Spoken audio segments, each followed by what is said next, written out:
kalian masih stay at home kan?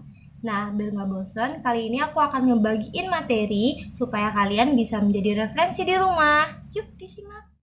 Nah, sebelum ke materi, kawan-kawan di rumah pada tahu nggak kalau Indonesia memiliki lebih dari 300 bahasa daerah? Walaupun memiliki banyak bahasa daerah, Indonesia memiliki bahasa persatuan, yakni bahasa Indonesia. Nah, tanpa basa-basi lagi, yuk sekarang aku akan ngebahas materi tentang asal-muasal bahasa Indonesia. Bahasa Indonesia lahir sebagai identitas bangsa Indonesia. Bahasa Indonesia adalah bahasa resmi Kesatuan Republik Indonesia.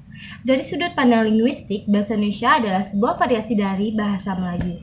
Dan bahasa dasarnya yang dipakai adalah bahasa Melayu Riau. Walaupun telah mengalami banyak perubahan pada abad ke-20, sampai saat ini bahasa Indonesia merupakan bahasa yang hidup dan terus berkembang dengan pengayaan kosakata baru, baik melalui penciptaan maupun melalui penyerapan dari bahasa daerah maupun bahasa asing. Bahasa Melayu juga dipakai oleh Kerajaan Sriwijaya pada abad ke-7 Masehi. Hal itu terbukti dari penemuan 4 prasasti yang ditulis dengan bahasa Melayu yang bercampur dengan kata-kata bahasa Sanskerta. Pada proses pengesahan bahasa Indonesia sebagai bahasa persatuan pada 16 Juni 1927 saat sidang volkrasi atau rapat Dewan Rakyat, Djajah Datuk Kadjo pertama kalinya menggunakan bahasa Indonesia dalam pidatonya. Disinilah bahasa Indonesia mulai berkembang. Pada 28 Oktober 1928, Yasmin mengusulkan bahasa Melayu sebagai bahasa nasional dalam pidatonya pada Kongres Nasional kedua.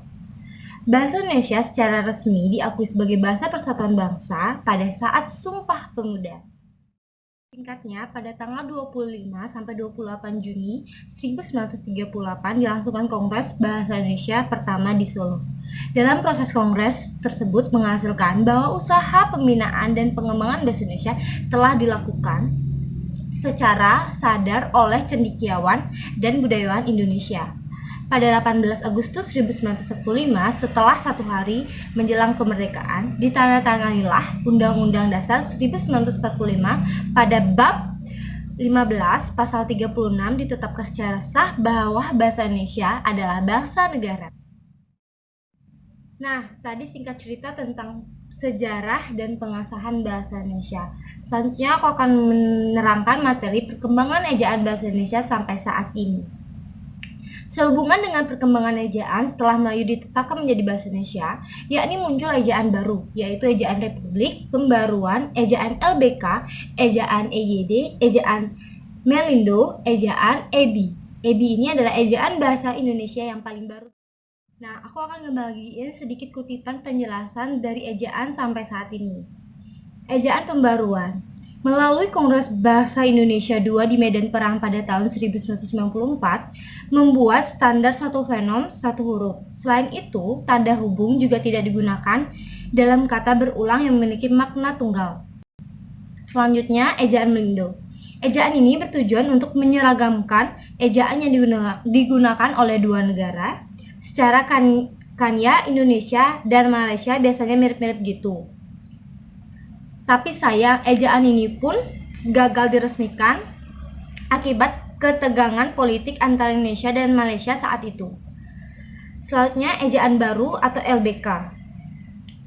Ejaan ini bisa dibilang adalah lanjutan dari ejaan Melindo yang belum sempurna. Isinya juga nggak jauh berbeda dari ejaan yang disempurnakan.